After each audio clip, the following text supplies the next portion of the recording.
Yes. Good morning. Welcome. Lizzie, good afternoon. Good afternoon. I like your picture. It's so lovely. Thank you, Uh-uh. ma. It's giving. Hey, it's giving everything it can give. Thank you, Okay, so ma. good afternoon. Good Yeah, you're afternoon. welcome. Can somebody check our YouTube for us if we are live? Yeah, Okay. so we can bring in our speaker any time from now. Um, yeah.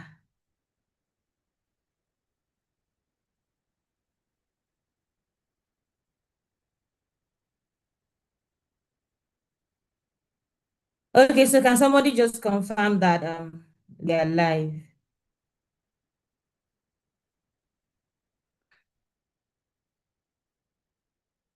Yeah, so how are we doing?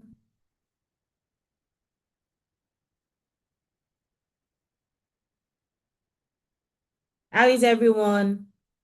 So Lizzie, what have you been up to?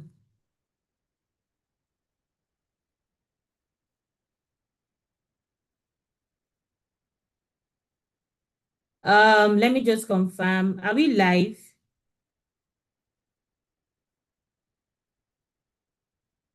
Yes, we are. Yes. Yes, we are, ma. Okay, so we're live. Let me drop the link on the what's it called now? Just for yeah. So how are we doing? How is everything? How is life? Um,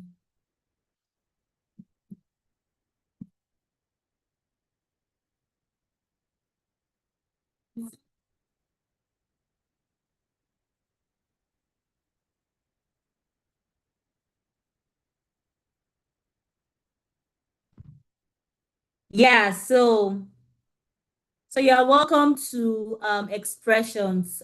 For people who don't know what expression is about, expression used to be a physical event. For some reason, 2018, we just stopped. But then recent happenings, recent events has just shown that we need to bring it back. And so that's why expression is back, like we are back. So without further ado, let's just pray. Let's pray while we wait for our guest speaker to join. So, Father, we thank you. We give you praise. Thank you, Lord, for this first episode of Expressions in such a long time. We thank you because you will take absolute control. The topic we are talking about today, it will bless life and bless everybody in the name of Jesus. Thank you, sweet Holy Spirit. In Jesus' name we pray. Amen. I'm so happy to see our guests on the show. We're happy to see you, sir. But before we go into that, let's just do a quick rejigging. Can anybody just tell me if you're joining via Zoom? Can anybody just tell me what you think flourish regardless means? Anyone wants to tell me what flourish regardless means to them? What does it mean to flourish?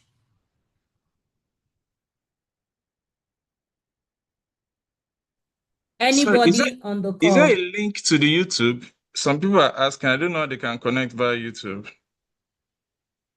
Okay, I'm sending it to you, sir, now. I'm sending it to you. All right, okay. You're welcome. I'm sending it in 1 minute. Yes.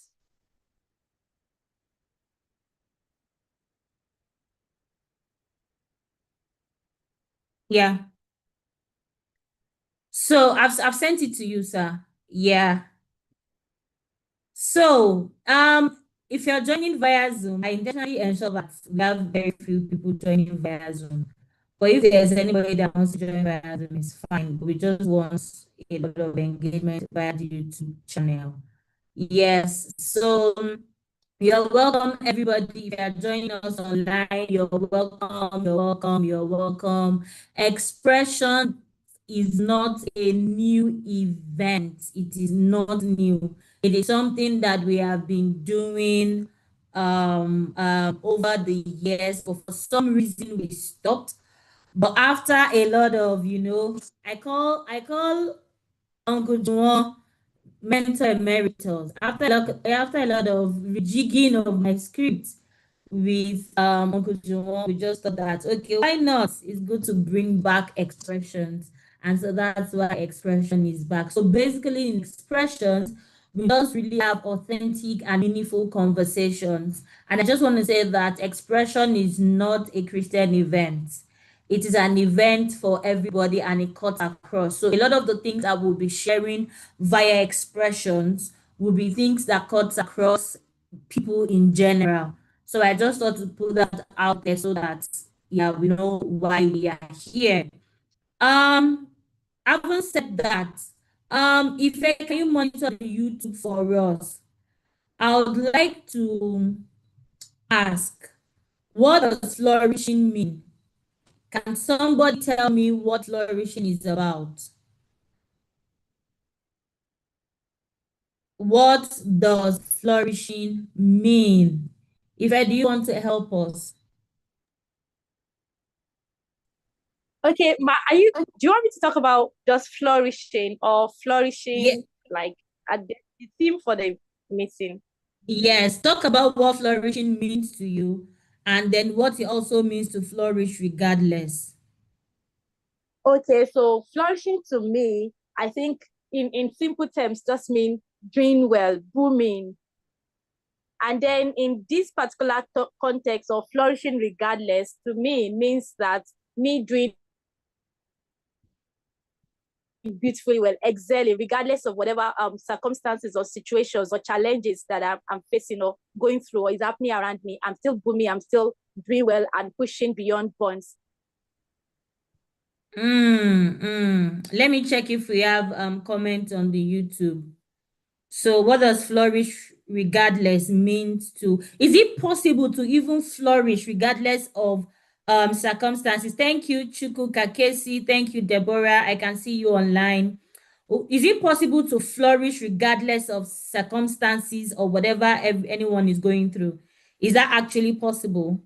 I can see you, Casey, online. I can see you, Deborah. Is that possible? Anita, is it possible to flourish regardless of what you're going through? Anita, can you hear me?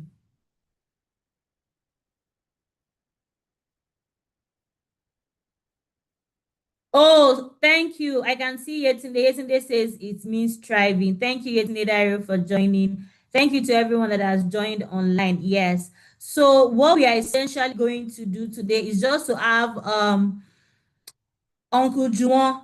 I call him Uncle Juan, so he's in his 50s though. So just essentially talk to us, women, men, how you can rise above the obstacles, because there would always be issues, there would always be challenges, there would just always be something that will just make you feel like, oh, you can't do this, you can't advance. And especially for us as women, sometimes in marriage you be like, relationship, heartbreaks, they've served you heartbreak, you have a job, a toxic boss, toxic workplace, environment and all of that, or you even have some form of background like that, you feel like, oh, this is a limiting factor for me. So essentially what Uncle Juwon will be talking to us about today is just how to thrive regardless of the circumstance. Okay, so fine. You don't have a privileged background. What next? Oh, you have not had a stable relationship. What next? You have issues in your marriage. What next? Your career is not blossoming as it should blossom. What next? Oh, maybe you're even in ministry and things are not going as it should go. What next? Oh, maybe you have a spouse that is unbecoming. What next? How can we go through all of this and still have our heads up? So basically that is what we're going to be looking at today. So Debbie, do you want to tell us a quick one about what flourish regardless means? Thank you to everyone telling me that they've joined online. I can see you. Debbie, can we have you? A quick one on what flourish regardless means to you.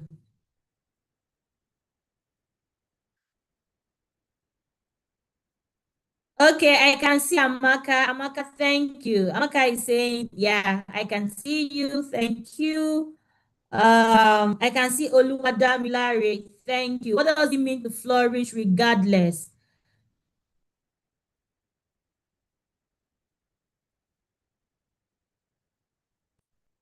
Anybody, any other person, either on YouTube or here, what does it mean? Debbie says thriving. Ifeoluwa says blossoming. So basically, for me, I would see it as just to become who God wants you to be, irrespective of the circumstances around you. I don't want you to worry regardless. So without further ado, I don't want us to waste time. I'm going to read this profile of the speaker, and then we can now jump right into what we have for today. Yay! So, Juwon Odutayo, I call him the Juwon Odutayo, TJO, family wellness coach, founder, I Nurture Academy. Juwon Odutayo is a certified family wellness coach and mentor with a deep passion for helping individuals and couples find clarity, healing, and purpose in their relationships and personal journeys. With over 15 years of experience, Juwon is best known for his relatable approach, insightful teaching, and unwavering commitment to emotional well-being. As the founder of I Nurture Counseling and Therapy Services and its educational arm, I Nurture Academy, Juwon Odutayo has created a safe space for people to heal, to grow, and thrive, regardless of their past or present struggles. He specializes in marital counseling, premarital coaching, emotional recovery, and equipping new and seasoned counselors through structured mentorship programs. He is a prolific author with 13 published books on emotional wellness, relationships, and personal development available on Amazon, and also a producer of 2 short films that inspire a culture of intentional healing, personal responsibility, and healthy connection in homes and communities. Juwon's approach is both compassionate and strategic, blending professional training with real life wisdom to get people through complex emotional seasons. Whether you're preparing for marriage, navigating marital dissatisfaction, recovering from trauma, or looking to grow as a counseling professional, his work offers practical tools and a nurturing environment to support your transformation. Signature programs and initiatives. I Nurture Academy. That is a training and mentorship hub that equips couples intending and married with practical skills, emotional intelligence, and proven tools to thrive in their relationships and marriages. Flourish Regardless, a safe space therapy group for women in dissatisfying marriages who are not ready to walk away. Change Catalyst, a transformative support system designed to help men confront personal struggles, reshape unhealthy patterns, and grow into emotionally healthy, purpose-driven individuals. Then we have I Nurture Love Nest, a quarterly seminar designed to strengthen the bond between couples through guided conversations and experiences. The Four Marital Phases, a practical model and academic book that helps couples identify their fates and apply the right treatment plan. Then mentorship for counselors, a mentorship program designed to train and support new and practicing marriage and relationship counselors. At the heart of everything Juwon does is a simple belief. Everyone deserves to be feel. I'm sorry. Everyone deserves to feel. To sorry. Everyone deserves to feel seen, heard, and supported. With a round of applause and a virtual ovation, let's make welcome the Juwon Odutayo drum roll. Please clap, clap, clap, clap, clap, clap, clap, clap, clap. A round of applause for Thank him. you, Mama Shay. Thank you. Thank you very much for having me. And thank you for all that drum rolls. Thank you, everyone. Can you hear me? Yeah, sure, we can. Okay. Thank you, everyone, for joining. Thank you, Shay, for putting this together. I'm excited to be here. Thank you. Thank you. Thank you. I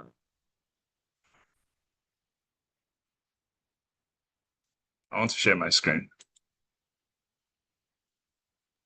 Yes, you can. I've made you the co-host. You can share.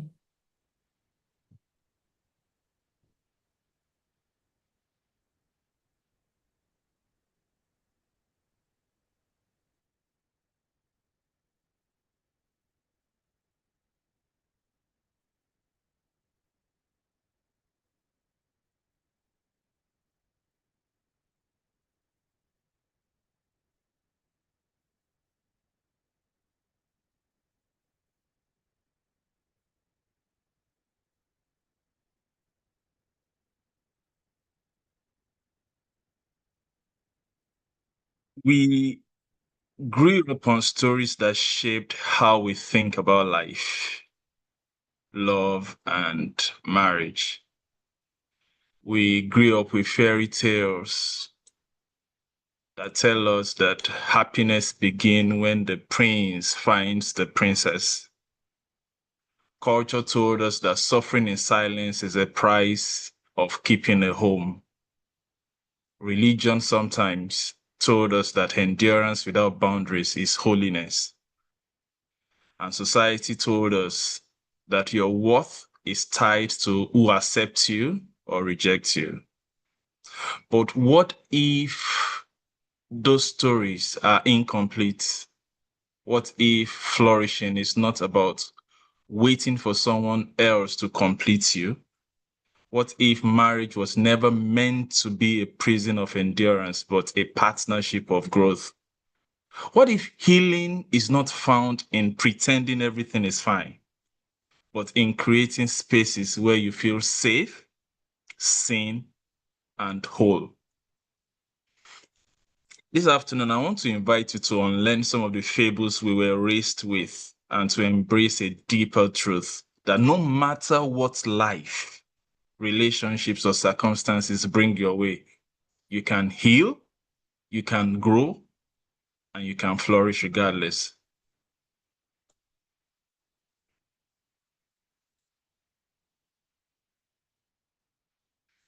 I want to start with a simple thought. Because for me, flourishing is not about everything in your life being perfect. It's about finding hope, growth, and joy, even in the middle of imperfection. I mean, let me say that again. Flourishing is not the absence of challenges, but it's the presence of hope in the middle of those challenges and intentional growth. I checked the dictionary and it defines flourishing as a state of living with a deep sense of purpose and growth and well-being beyond merely surviving or coping with life's challenges. So that means that flourishing is you're thriving in mind, you're thriving in body and spirit, even when circumstances are not perfect. So before we fully dive in, let me ask you, when you hear the word flourish, just like Sheyi asked earlier on, what comes to your mind? And take a moment to picture it. What comes to your mind when you hear the word flourish? And when you look at what comes to your mind and look at yourself, are you representing what comes to your mind? If you say to flourish means to thrive, so are you thriving? If you say to flourish means to have a deep sense of purpose and doing well, is that happening to you? Because that's where I want us to focus on today. That regardless of what is going on around you, regardless of that relationship that is not together, regardless of that marriage that is not fulfilling, is it still possible for me to flourish? I'm going to try and redefine flourishing a little way, because for me, it is inner wholeness. In other words, it starts from inside. It's not something that is decided or determined by what is happening on the outside. It's emotional safety. Are you safe emotionally? Are you whole? Are you fulfilled? Are you okay? It's also personal growth and joy, even when circumstances are not ideal. So here's the truth. If flourishing depends only on what happens outside of you, you may wait a long time before you can flourish. So it's an inside-out experience. It is learning to nurture yourself, to build emotional safety, to reclaim joy, and to walk in self-worth, even when life is less than ideal. Now, is that your experience? Is that your experience?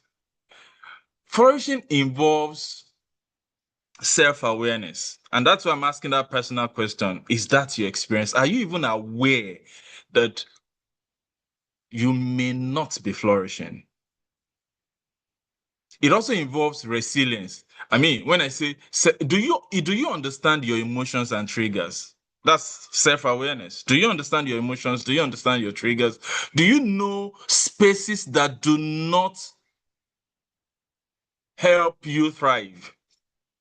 And are you self-aware enough to avoid such spaces or such places? So, are you self-aware? Do you have the capacity to build inner strength to rise after everything falls? That's resilience. And boundaries will mean that, are you aware enough to protect your peace and values?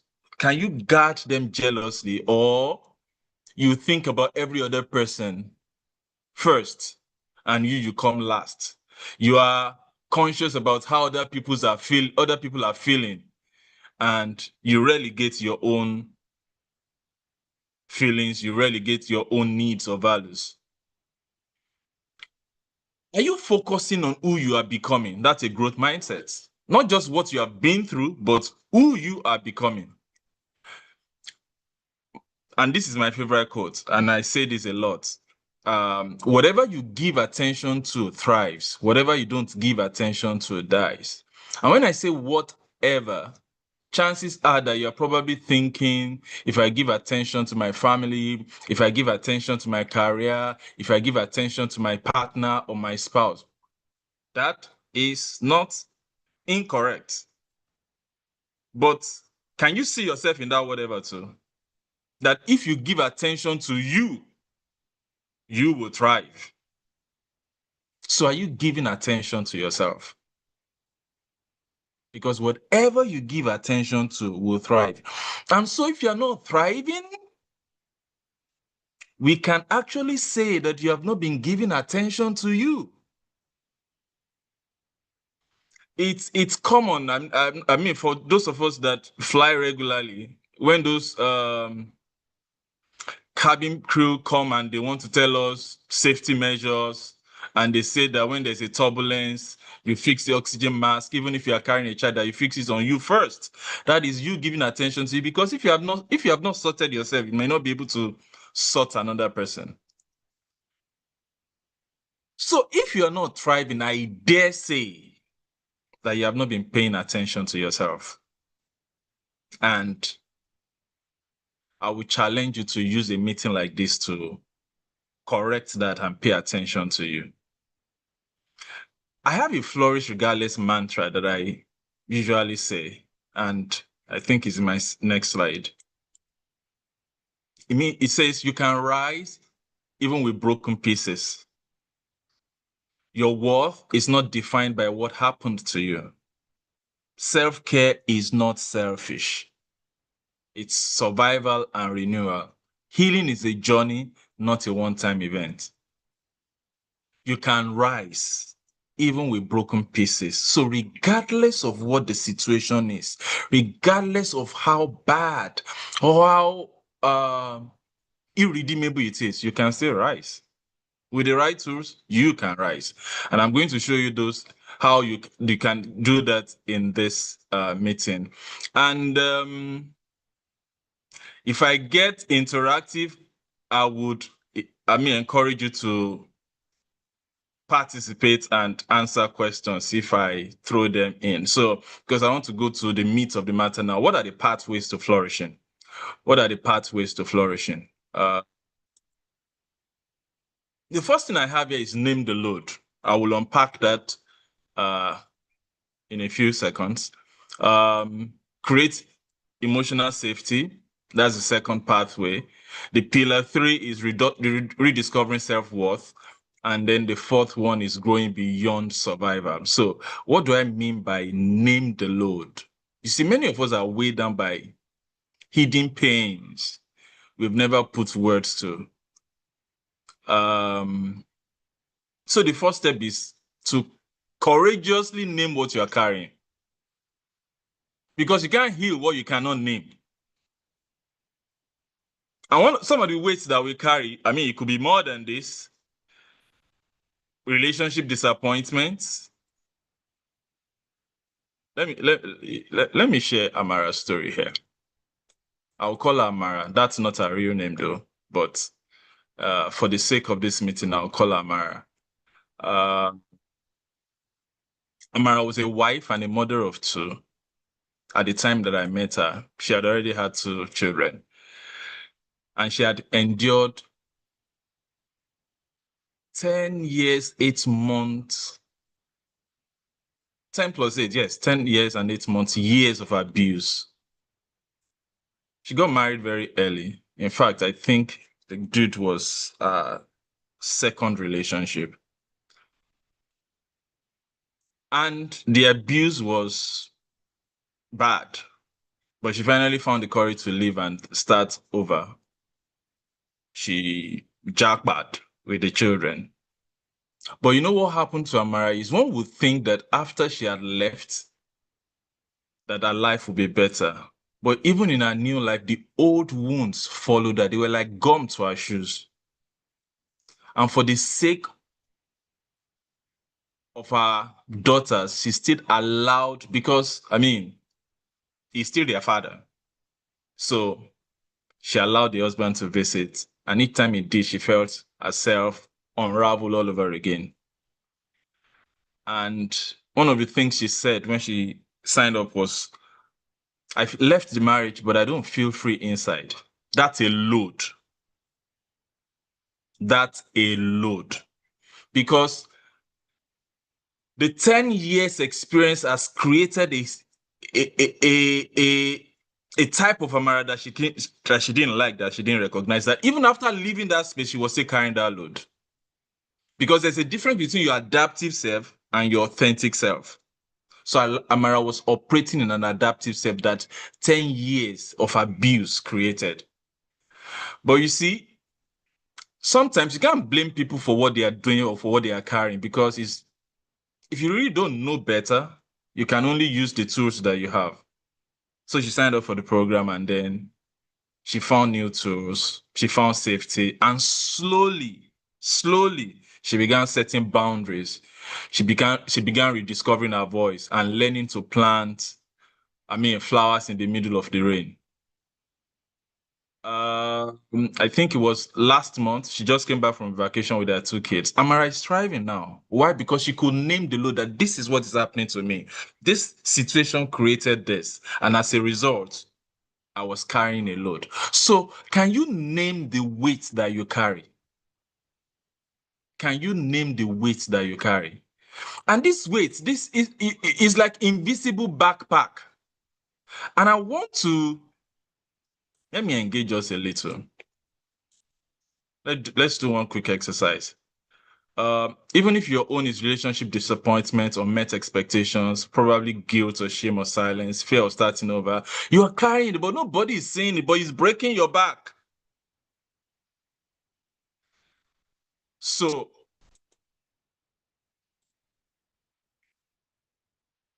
your invisible backpack, you have mental load, emotional load, relational load, and self-silencing load. And I categorize them in 4 categories. This is one of the exercises that I do for people that want to flourish regardless. So if you can name one mental load that you carry, let me see who are the people in the room. This can help you. So if it's mental that you want to take, or emotional, or relational, or self-servicing, let us have you. Who is willing to share? What is one load or one weight that you feel you carry? Anybody? You can drop in the chat box. What is one load or one mental or emotional or relational or self-silencing weight that is in your backpack? We can help you bring them out, and so that by the time you are leaving this meeting, even though you can still have the backpack, it's going to be lighter this time around. Anybody? So I would go, but I don't know where it falls in all of this for. All right. Share with me. Let me get my pen. Go ahead. Unmet expectations. Unmet expectations. When you Expectations. I say don't know where unmet it falls. expectations, when you say unmet expectations, can you unpack that for me a little? Okay, so maybe sometimes I feel I give so much, but I don't get same in return. Okay. Okay. Yeah, That will fall people, under yes. mental. Okay. But it's also to know where is you give so much to what? To your relationship, to your friendship, to your career, to your what? To people To people. generally. So Generally, relational. yes. Relationships, friendships, yeah. Okay. Yeah, it's relational. Yeah. Unmet expectations. So if you want to rate this load, will you categorize it as light or manageable, heavy or overwhelming? It's not light, it's not overwhelming. It's between manageable and heavy. So I'll go for heavy. Okay. Yeah. Okay, so what drives your propensity to want to give? Why? Why do you feel whatever it is that you give, why do you feel it's important to you to do it? I believe that's my personality. I believe. It's just something that is like default. It's not something that is stressed to do. Okay. Mm. So when you do this, and why it's a load for you and why it's heavy is because you don't get anything in return. Yeah, sometimes I just expect just maybe a sprinkle. Not even Okay, so like, you okay. yeah, I expect some level of reciprocation. Yeah, in return. So when you don't get that, it affects you, right? Yes, yes. Okay. So is it possible that what you are giving and where you are giving them to, that the people do not have capacity to reciprocate? And is it possible to just give without expecting for you? Yes, I think it falls under maybe they don't have the capacity to reciprocate. So um I'm in that place where I just give and not expect. Okay, so is it possible for you also to think that if this is a default that you have, I mean, that's what you believe, that your propensity to give is just your personality and a default, which is a belief actually I mean, that one can still dig into. Back, Um, okay. um, their response will come across as probably what motivates you to give. So if you think that they don't have capacity to give, to return or reciprocate what you have done, where does that place you? If you continue to do it, can you be satisfied just doing it? Or since they are not reciprocating, would you want to stop so that you can also manage your own space and peace or mental space?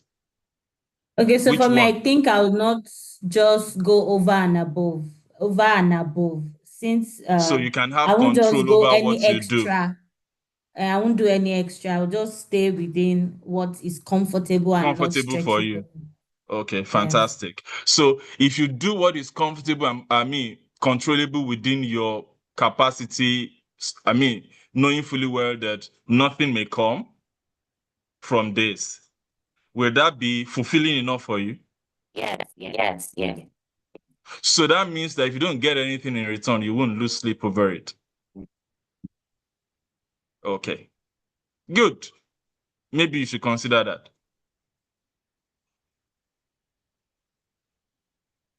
All right, because at the end of the day, it's important to be your authentic self. You see, if you are carrying that load, you'll be putting load into other people's backpacks too, because you'll be wondering why you are doing this and they are not doing it. So if you can give yourself some level of freedom and make your load light, you will be able to extend the same gesture, the same grace to other people when they don't perform or when they don't do what you, quote and unquote, think that they should do. All right. So the point I'm making with this invisible backpack is you need to reflect, and I'm talking to everyone right now. You need to reflect, what load am I carrying? What's in my backpack? I think this graphics connect to what I'm saying right now. What am I carrying? What's in my box? What's in my backpack? What is invisible, but what's breaking my back? What's making me feel tired? What's making me feel disappointed? Can I open this box? Can I open this backpack and begin to check them and bring them out? There may be some that are not really necessary that you have just chosen. And again, you see, you said, I believe it's my personality, it's default, but that's a belief that can be reviewed.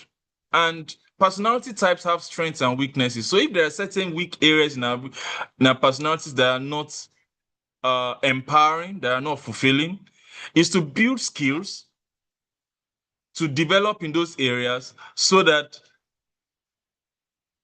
they don't get us way down. Then we just conclude that it's because this is how I am. You can be better, you can be different.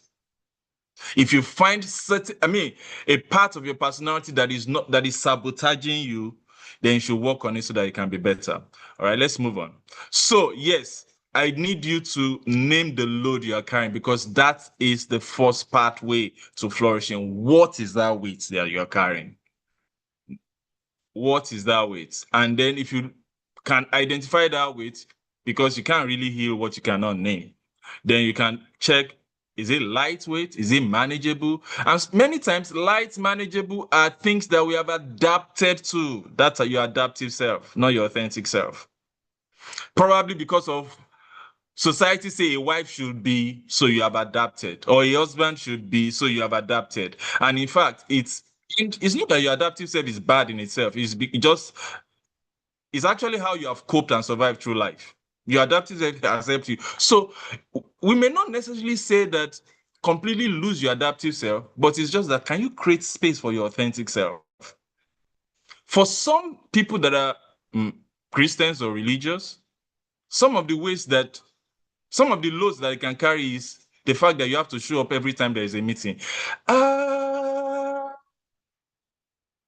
If you don't feel up to it on some days and you don't show up, society can put, or brethren can put, some guilt on you. It's a weight. Can you make it okay to be your authentic self, that today I am not up to, and I'm not saying, I'm born again. No. I am not saying that you have now rebelling. No, but it's just, we are so fixated on what people will say that we cannot live our true self and live our lives. Because, if you check, everybody will be okay. At the end of it, everybody will be okay. But you see, while everybody is now becoming okay, if you continue to carry that load, your spinal cord will feel it. So when do you have time to even rest?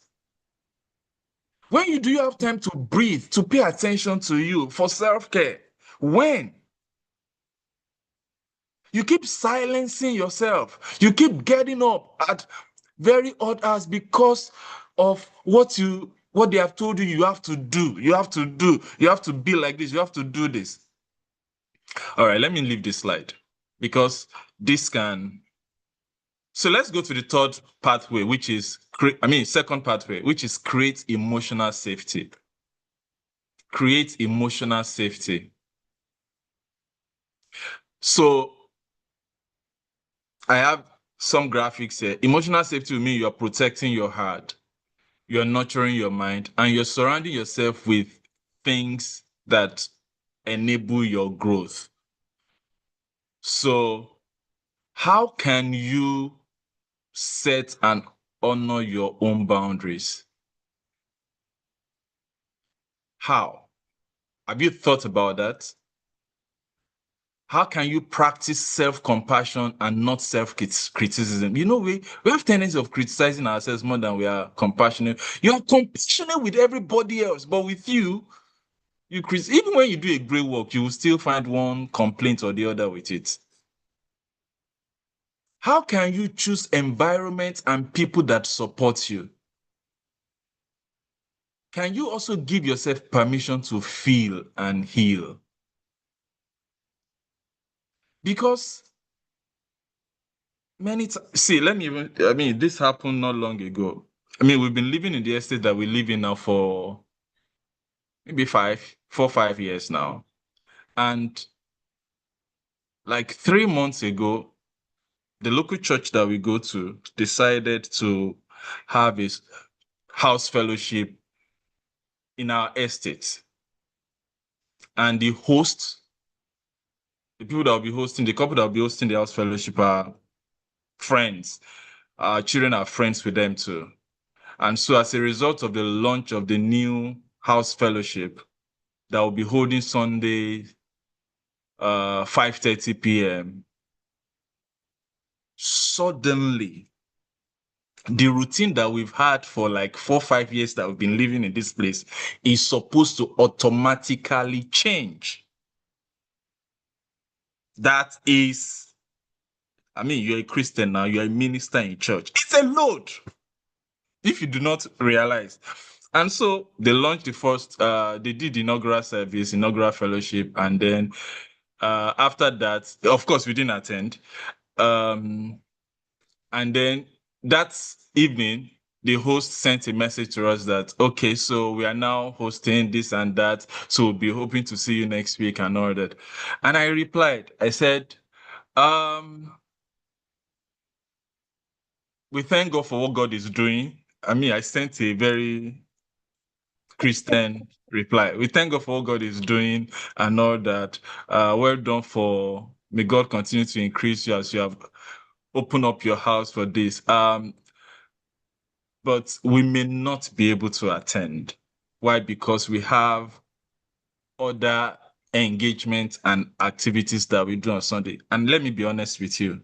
Sunday after church, we come back home, we have lunch. Everybody go to their room for siesta, and we sleep for maybe 1 hour, 1.5 hours. And after that, we watch TV and just relax. On a more serious note, if there's a particular person that we need to visit, we visit. If there's nobody to visit, we just chill and relax, because that is the time in 7 days that we just have to breathe. And I told my wife, we will not compromise it and it will not make us less Christians.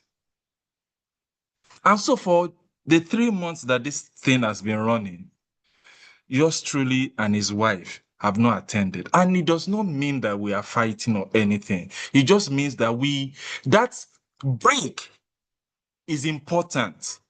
Is a boundary that has been set, is a structure that has been in existence for over 10 years. You see some people's program just begin to disrupt your own structure. And that's how we carry load that are not necessary. And I share that to let you know that sometimes by using Chi's word now, by default, you just unconsciously believe that this is how you're supposed to operate. Have you checked with yourself? Our children go because they enjoy it. It's an opportunity to play with the kids from the other family. So we allow them go. And then by the time they come back, they will say they ask after, they say, well, did mommy and dad, you said they are at home. We will not even teach our children to say, we went out, that's why we couldn't come. We are at home, sometimes watching TV and just chatting. Because in 1 week, that's the time to breathe for us. So, can you set and honor your own boundaries? And be aware that certain demands may not really sit well with you. Somebody's lack of organization cannot be your own emergency. So are you aware? Deep, repeat it, sir. Somebody's lack of organization cannot be your emergency. So set and honor your own boundaries. Decide what is acceptable and unacceptable in how people treat you. And you see, they may not like it at the moment, but eventually they will come to respect you for it. So setting and honor your boundaries will mean that you know what to say no to without feeling guilty. The fact that we don't go does not mean that I will walk around in the compound and I will try and avoid this couple. No, I will greet them wholeheartedly, and they can ask, we didn't see you on Sunday, did you go out? I will gladly say, no, we didn't go out. We were home. So why didn't you come? I mean, it was just not comfortable or convenient for us. It's enough. You don't have to lie or pretend about it. You know how we grew up when a visitor comes to the house and your parents will tell them I'm not around. That's how we learned how not to be authentic. They'll be in the house, but they cannot be the authentic self and say, I'm in, but I do not want to see you right now.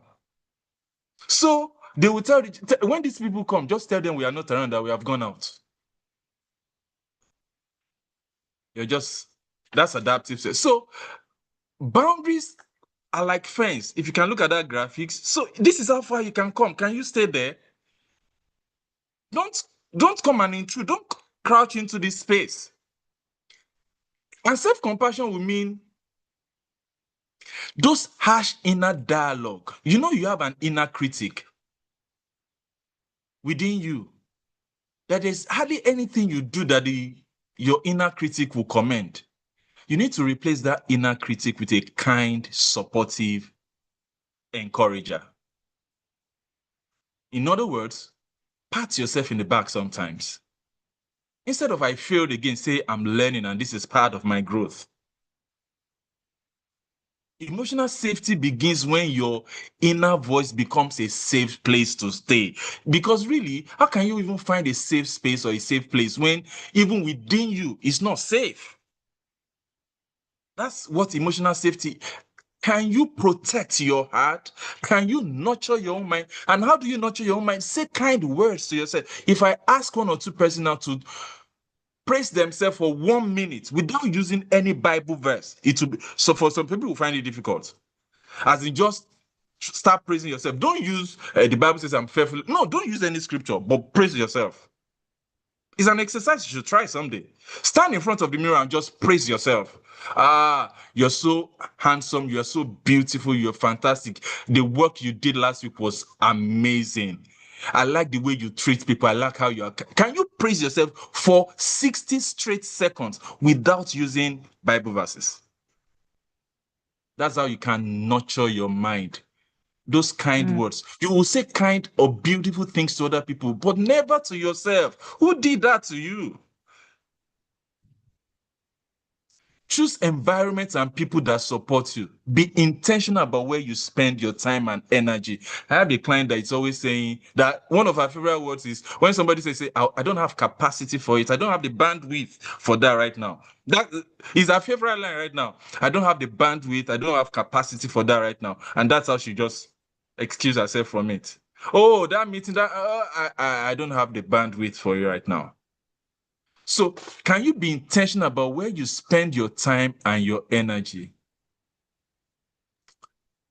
Can you be intentional about environments where your authenticity is welcome, where you can be yourself, where you can be vulnerable without anybody judging you, where somebody is not watching whether you spoke the word right or you dotted your I or crossed your T's, where you can laugh with careless abandon. Do you have such places? Where do you go to just be you? Do you have such people? That's creating emotional safety. Do you have a place where you just that can feed your emotional wellness? Do you have such places? Or everywhere you go, they are just collecting, taking, collecting, grabbing any little, even when you are running on empty, they are grabbing the remaining and sweeping it. Where do you get to refill? Where do you go to refill? Do you have such environments that support you? Do you have people that when they see you, they are looking for what they can do to you or do for you good? They are not looking for what you can do for them. If, as I'm asking these questions, you cannot think of any space like that, then you need to do some review and checks. If you ask yourself, amongst my list of friends, who can I go to that when they see me, their first thought is not what I can do for them, but what they can do for me or how they can help me, what load they can take off me. Is there somebody that anytime I'm with them, they are adding value to me? It's a quick check. That's a quick check right now. That's a quick assessment you can do. And if you're in a relationship, or you're in a marriage, and I ask that question, and your partner is not the first person that comes to your mind, we need a conversation. We need a conversation. Because you are probably spending most of your time in their space. And if they are not adding value, they may not be aware. And that's why I say we need a conversation. It may not be, I'm not saying it's a problem, but a conversation is necessary so that if they are not aware, it can be brought to their awareness. Because there are certain people, they are just takers, they are drainers, and spouses can be one of those. They cannot see that you have a free time. They are wondering, why are you not doing this now? Why can't you fix this now? It's like anytime you are free or you just stay to just read a book or just have a good time by yourself, it's like it's a crime. You can't even sleep during the day. It's a crime. Then something is wrong. Something is fundamentally wrong. It might not be about you. It might be something about them that they are not aware of, why they have that tendency to always want to give that energy. So, all right, give yourself permission also to feel and to heal. And when I say that, I mean, allow yourself to experience emotions without rushing to suppress them. So if you feel sad, welcome it. Okay, yeah, why? What's going on now? Why am I feeling like this? Don't suppress it. Why am I feeling like this right now? Okay, it's because so and so. All right, okay. Um, okay. All right. Just take it. It's feedback. Then journal, reflect. One of the things that have helped me in life was I started journaling very early. So it made me to be very aware. In fact, I journal about everything. I had a crush, I journaled about her. I'm not kidding. Very early. If you check my old journals, you will see some stories about some girl who always sat at my back in church, this and that, and I will describe. Okay, let me not go there. Somebody's laughing too much. All right. So journaling can help. It helps you pour, it helps you release, it helps you reflect. All right. Another way to also give your permission to feel is to also talk with a trusted therapist or group. Own your own feelings. without shame. Own them without shame, and it will help you build resilience and trust. So look at these 4 points that I've itemized and check, where do I need to improve, or where do I need to work on? Because without safety, without growth, flourishing cannot happen. Safety will mean you are learning your boundaries, you're trusting yourself, you are intentionally creating a life where your voice matters, because I tell you, your voice matters. They may not see your point. It doesn't change the fact that your feelings are valid and your needs are valid. Because what is 6 to me is 9 to them. So they might be seeing it as 9, but it doesn't change the fact that it's 6 to me. So your needs, your feelings are valid. If nobody has told you that in a long while, I want to announce to you today, if you feel a certain way about that thing, it's valid. It's valid. Don't let anybody shut you up and say, no, you're not supposed to feel that way. Your feelings are valid. All right. So the third pillar on the pathway to flourishing is rediscovering your self-worth. Your worth is intact even when your circumstances are not. And that's what Flourish Regardless is all about. The fact that your circumstances are not together does not mean your worth is not intact. Amara's story let us know that flourishing is possible even if you had to walk away and start over. I had a couple, let me call them their DMEs, not their real name. They've been married for 23 years when we met. And really, I got their permission to share this. They were still under the same roof. 23 years of marriage. With 23 years, chances are even church leadership have made them marriage counselors. But they were not fine. You know how we use how long you've been doing marriage to make people counselors in church? Or the fact that you are wearing the same clothes. That means you must love each other. Anyway, the idea means we're 23 years gone, but they were about to go their separate ways when we met. Still under the same roof, but they were living more like housemates than husband and wife. And they were not willing to, they don't want to go. And because even me, I was just looking at 23 is a lot of stamina with the stories that I heard. Is a lot of stamina. So I would think, why did you people continue to stay? But it was just the fact that they had stamina, and whatever it is, whatever belief or value that they had that made them stay, I also chose to respect it. But you see, their issue is they didn't know how to connect anymore. They were just like living, housemates. They took the assessment and I could see all the markers. It was just glaring. And you know why? Our engineering says a lot about our marriage and how we treat other people. So it was their engineering, it was not their fault. They wanted each other, but they just didn't have the skill and the tools to make it happen. So they were just managing. They were enduring the union. It was not difficult. It was just to supply them new tools and start applying them. Because people's results are simply a reflection of the tools that they have. Tools they know and the tools that they have. So handed them new tools, designed a reconnection plan, gave them exercises, and this is one of the best testimonies I've had. In 3 weeks, things changed. In 3 weeks. It shocked me, even me. It shocked me because that was too soon. That was too fast. And I actually even thought that maybe it was not real, but it was real. Things changed, and just like 2 weeks ago, they renewed the plan again because they are doing better now. And they are thanking their God. They are thanking God that, thank God we didn't go our separate ways earlier than this. So you can actually, Amara walked away. Their DMs didn't walk away, but they are flourishing in the space, in the marriage. So you can rediscover your self-worth. Your worth is intact even when your circumstances are not. One question that I would like to throw to you again here is, if fear was not holding you back, let me add money to it. If money was not holding you back, if what people would say was not holding you back, what would you pursue?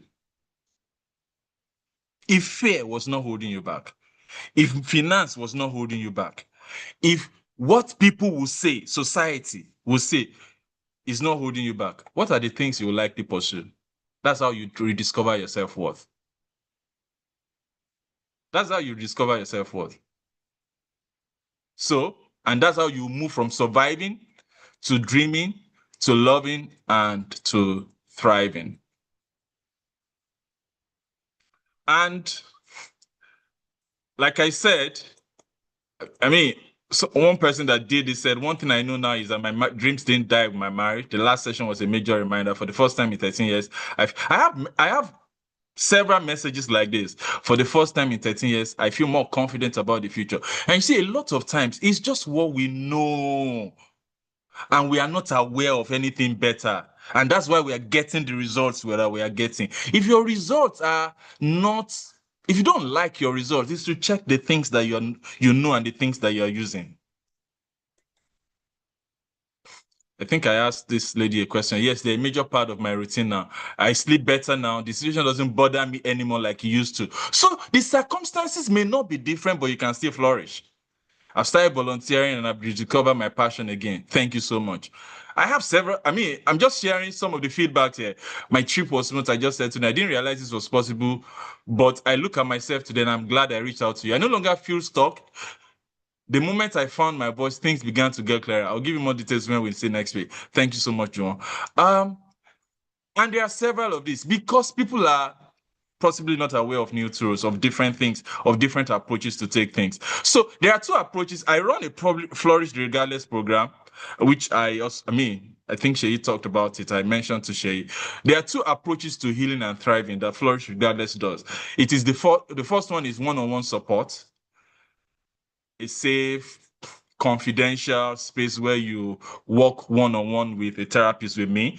You explore, I'll look at what your unique challenges are, the patterns that have been there for years, what your strengths are, and then I'll help you navigate those struggles and create strategies for healing. It can be weekly meetings, it can be bi-weekly meetings and all that. And then, like I said, I think one thing I've been saying throughout this session is the fact that there are tools. There are tools. There are tools that can help you. So it's just that we focus attention on your own unique journey. It's not a copy and paste kind of thing. Everybody's story is different. So there's one-on-one support and there is also the group support. The group support is when I bring together individuals with similar experiences to heal and learn, because we can also learn from one another's stories. So as one person, as A is sharing our struggle, gain encouragement, B is leaning on that strength and also making adjustments in their own life. So you reclaim my identity, you rebuild confidence again, and you begin to flourish.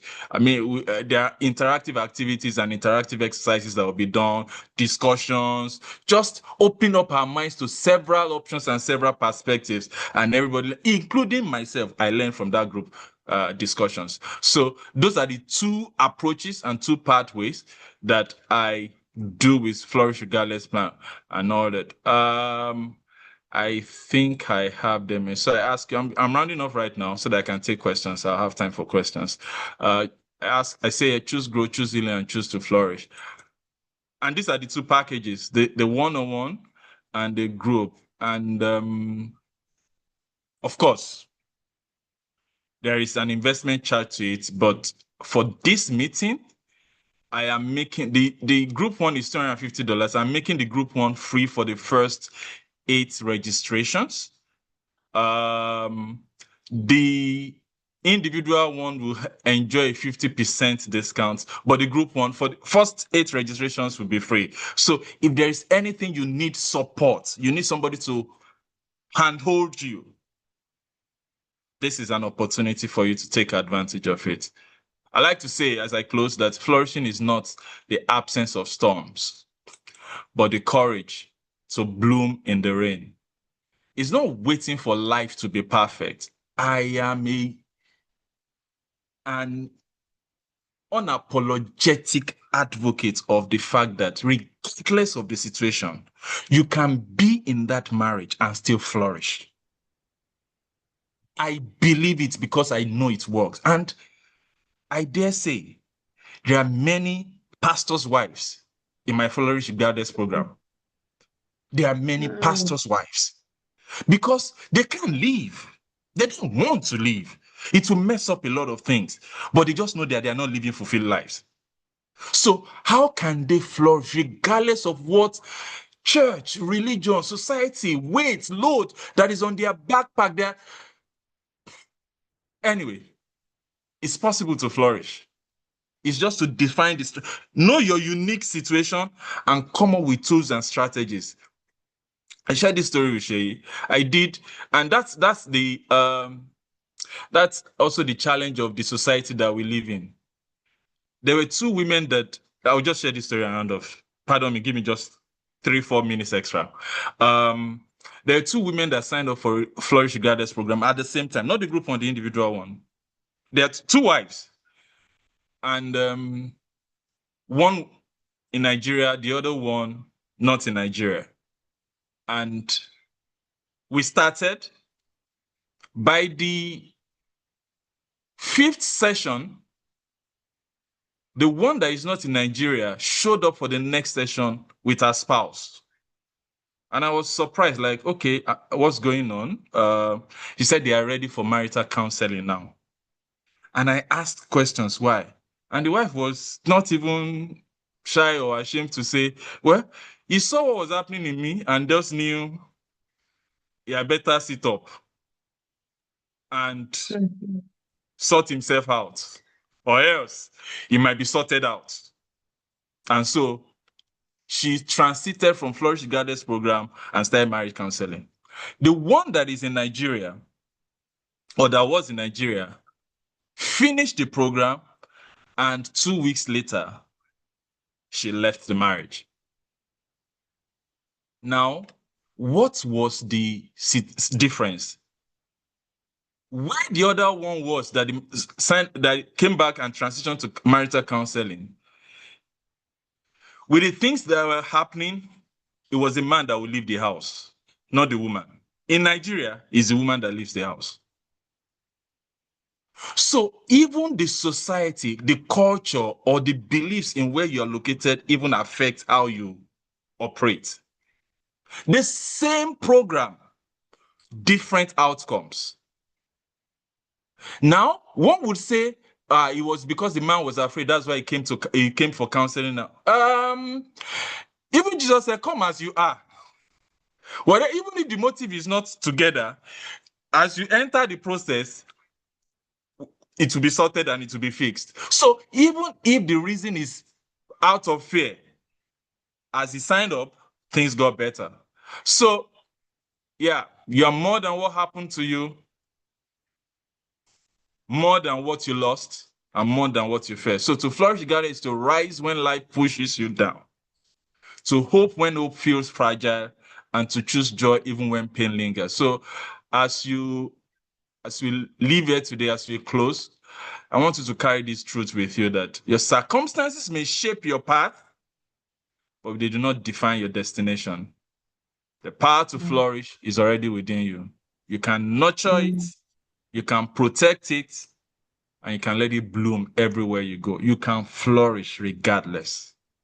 Thank you for your time. Wow. Thank you so very much, Uncle Jumo. I usually have a form of nickname I give to Uncle Joe. I call it the Juwon Odutayo bug. You have to let it bite you. Sometimes when I talk about you, people feel like, oh, maybe I'm overhyping. I'm sure that they've seen that. So she's not overhyping. Thank you very, very much, sir, for those sessions.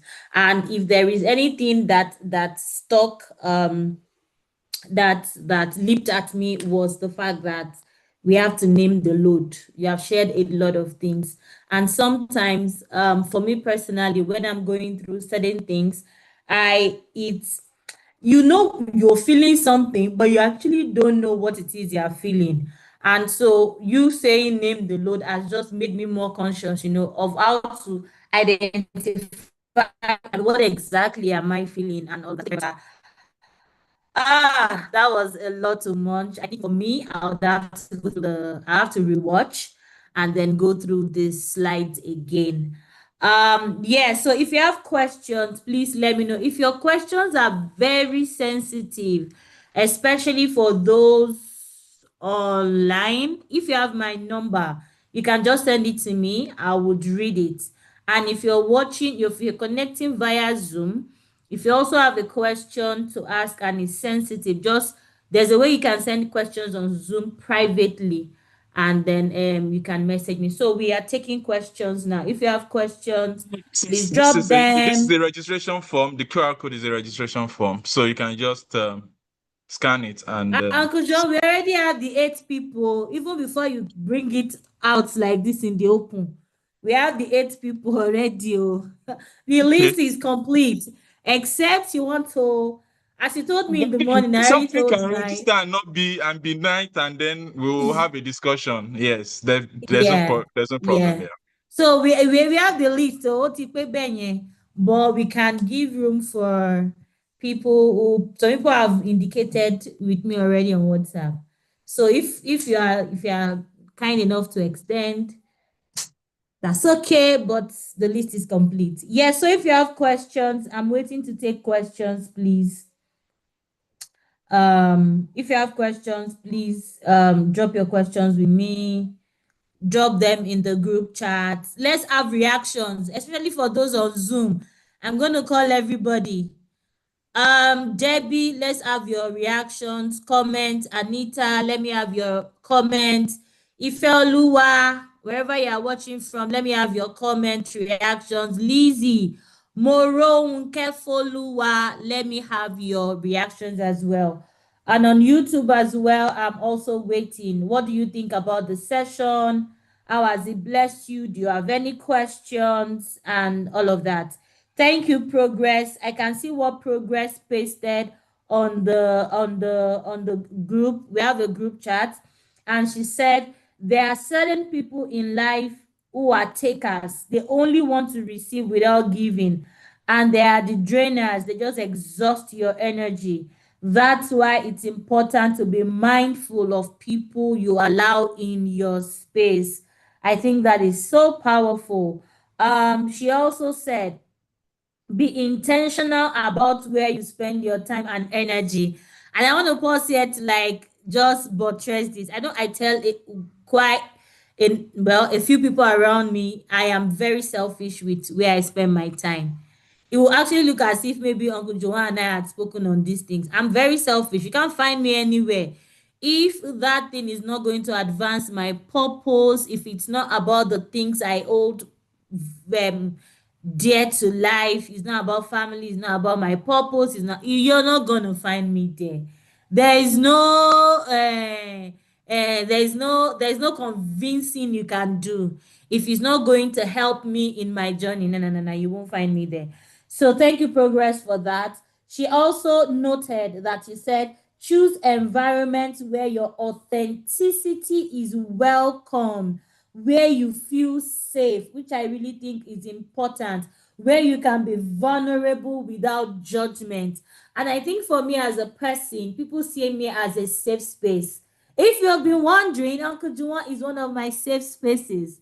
The last time I was with him before my birthday, I'll just talk, talk, talk, laugh about my goofs. He would have a good laugh. The issue may not be solved, but I mean, I left funnier, happier, lighter, and all of that.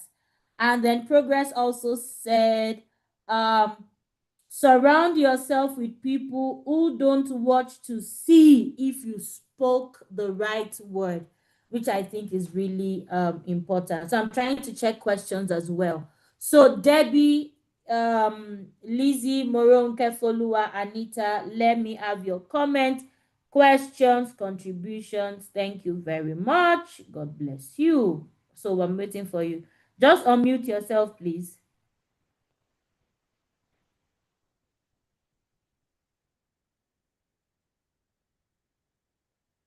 Debbie, I would like you to go first. Please unmute. All these people forming, kini come for me like this. Debbie, unmute yourself. Lizzie, unmute yourself. Anita, unmute. Moronke Folua, unmute yourself. Yes.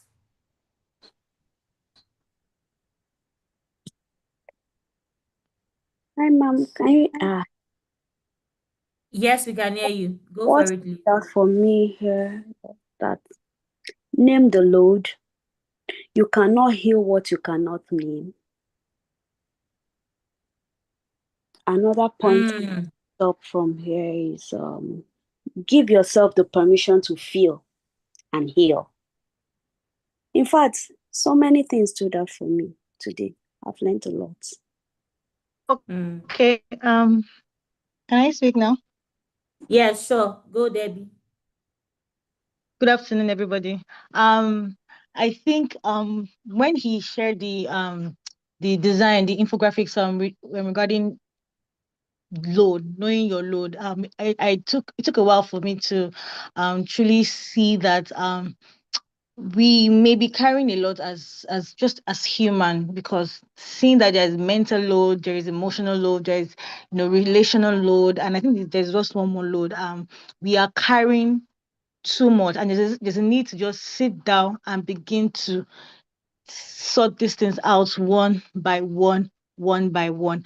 Another thing again that stood out for me is when he said, if money was not a factor, if religion was not a factor, if nothing was a factor, what would you be doing with your life? I think I stayed there for a while and I zoned out of the meeting because I've been dwelling on that for some minutes. Like, what will I be doing? What will I be doing? And I think that's a question that I have to answer for myself. If everything, money, children, husband, and whatnot was not a factor, what will I be doing with my time? And if everyone can answer that question, I believe we will find our way back to our true identity and to what who we are, or what God has designed us to be. And I think that for me, that's my take home. That's my assignment. I want to sit down and really look into, if everything was not a factor, who is Deborah? What would she be doing with her time? Thank you, Debbie. That was really nice. Who else? Moron Kefoluwa. Does anyone Can I have a quickly can I quickly question? respond? Can I quickly respond to that? Sure. What Sure, Debbie sure. shared. Because I know in the next couple of days, if you stay with that thought, some things will be dropping in your mind. Now, they might be dropping in your mind and they can feel like, this one is not even possible. And you can some thoughts can come and you even laugh at it because you don't even know how you'll be able to make it happen. Don't let those answers and the thoughts that come overwhelm you. What you need to do is to just take, if there are 3, 4, pick one and begin to make little steps in that direction. It's a journey. It's not a destination.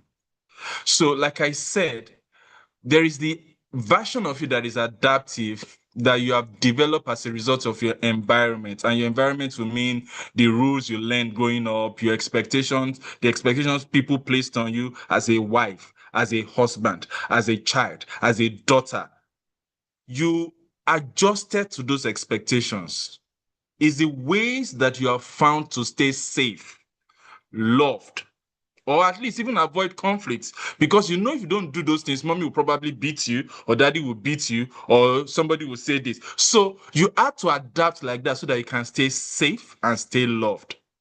But your authentic self is who you are when you don't have to perform,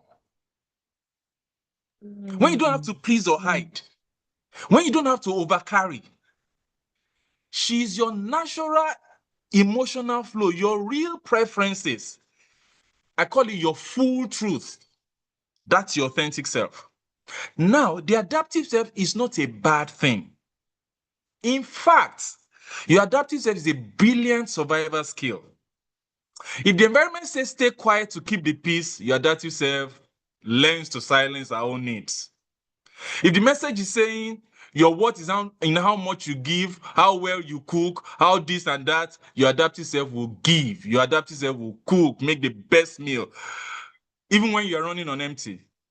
Now, the problem is when we live in the adaptive mode for too long, it can feel like we have lost the original us. You can become so good at adapting that you forget what you actually want or even enjoy. I asked a lady a question that, what do you like to do? And for 10 minutes, she couldn't say anything because she has learned to adapt for 10 years into a particular mode. So she doesn't even know what she wants. She didn't know what she wanted. For 10 minutes, she couldn't say, I don't even know. So you see, somebody that doesn't know what they want will collect anything anybody gives them because they don't even know what they want. So your adaptive self is not a bad thing, but what we are saying is, can we create space for the authentic self? So that's why I'm saying the thoughts that come to your mind as you reflect on, if this is not a question, what will I do? When those things come, find a way to create space for them, even if it's not much, to be doing them, to be engaging in them. And that's how you begin to find your authenticity. And that's how you begin to flourish. Your adaptive self is okay, but it's just that if your adaptive self is 99% and your authentic self is 1%, it's not healthy.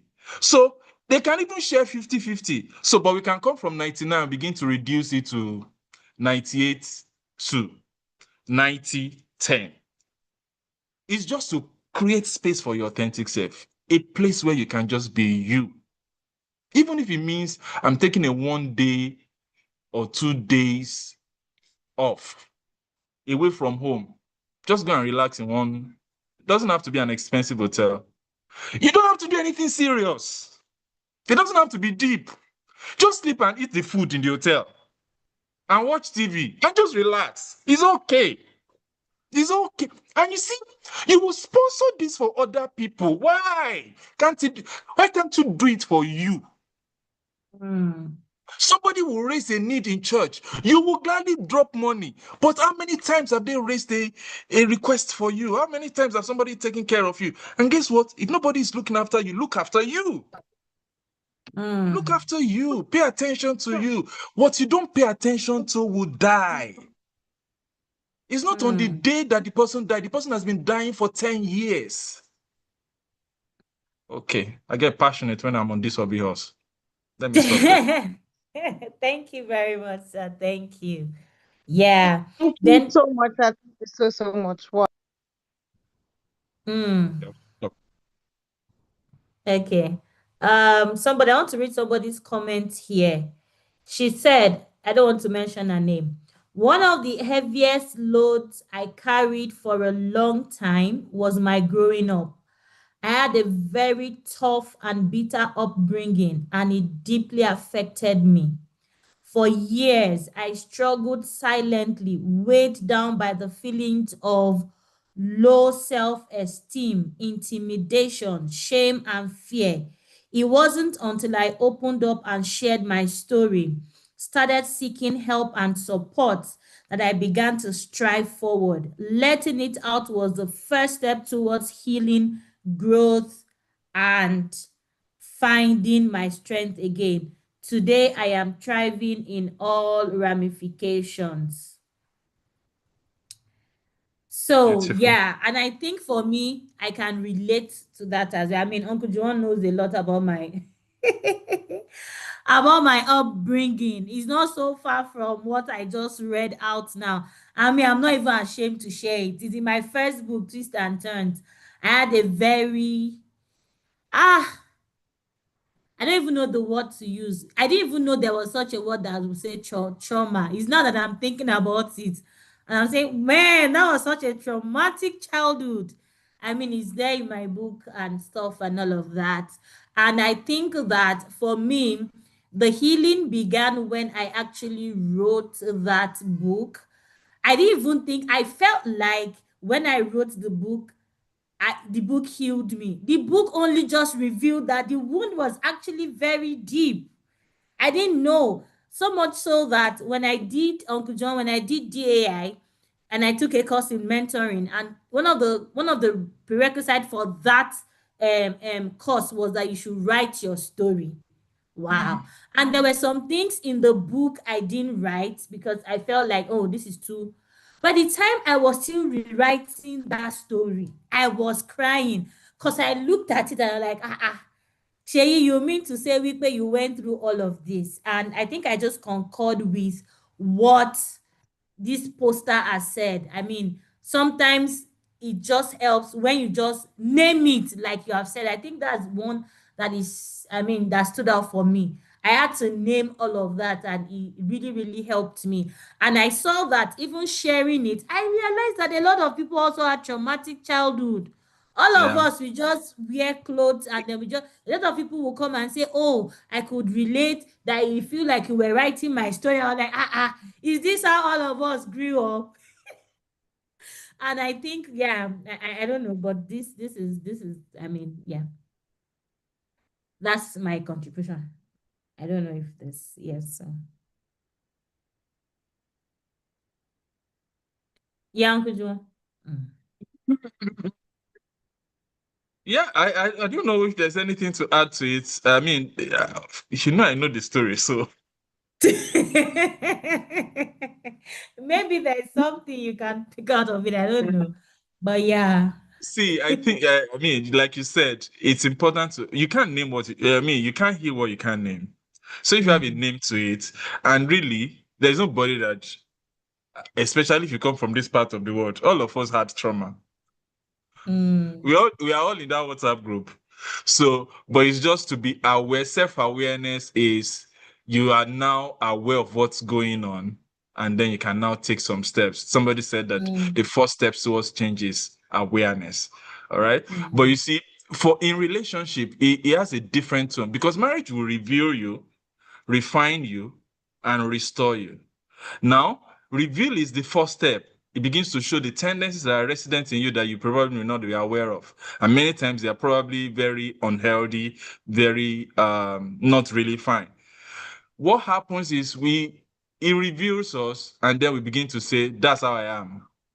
mm, Whereas it was a point of self-awareness where you now begin to do some work and some personal development so that it can be refined and whatever it is that you are building can be restored. But when we stop and mm. stay stuck at the revealing and say, this is how I am, deal with it, that's where we have problems. So all of us, we carry stuff.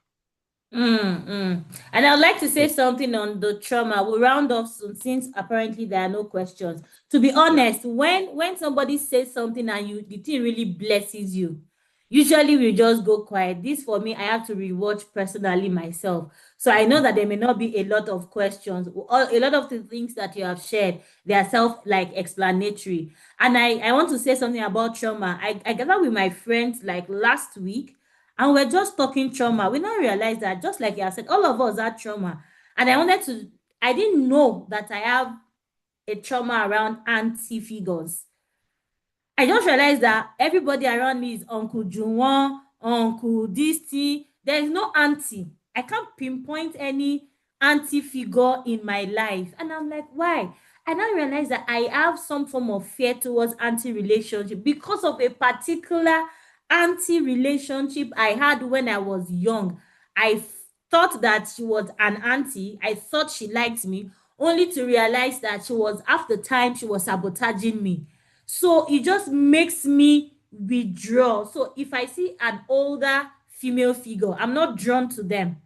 I just realized that I don't have auntie something. Oh. It's always Uncle Juwon, Uncle Benga, is uncle. And I just retreat. I think I just made that resolve somewhere in my mind that I think the men are better. They will not sabotage you. They will not do all of these women issues. So it's just you now. Maybe Yeah. now that I Yeah. know, I'll be a Yeah. little bit, I'll work on myself to be open to anti relationships, which I think Mm. Yeah, yes. beautiful, beautiful. That's what self-awareness does. Create the Mm, awareness, and then you can then embark on some personal development to just take care of it. Yeah. Thank you very much. It's been an You're welcome. enlightening session. We planned that this would be an hour 30 minutes, and exactly it's an hour 30 minutes. We want to say a very big thank you to Uncle Joe, to everybody who joined online. Let me mention the ones I can see. Thank you, Daniel. Thank you, Okpe. Thank you, Amaka. Thank you, Arome. Thank you, Peace. Thank you, Yetunde. Thank you, Casey. Thank you, Mrs. Oloyede. Thank you, Evangeline. Thank you, Moses. That's Boanerges. Thank you, Godswill. Thank you, Coach T. Thank you, Damilare. Those are all the people I can see online based off of their comments. Thank you very much. So Uncle Juma is offering a $250 course for free. The first 8 people. Actually, we are complete. So, but if you are interested, you can find a way to reach out to me. My email is oluseyi.redefined@gmail.com, or you reach out to the person who sent you the link. We will scrutinize and see how we can fix you in, but Atipe already by. Thank you very much. Can we all unmute and say thank you to Uncle Juwon? Thank you for being a blessing to us. Thank you for We having me. look forward Thank to you the so group much, therapy Uncle Thank you so session. Jay. You're Thank you. welcome. You're Online, please welcome. let's say You're thank Thank you you welcome. to very Uncle much, sir. Juwon. You're I welcome. was really Welcome. blessed. God bless you. So we'll Thank you. see in another 3 months. Expressions is quarterly.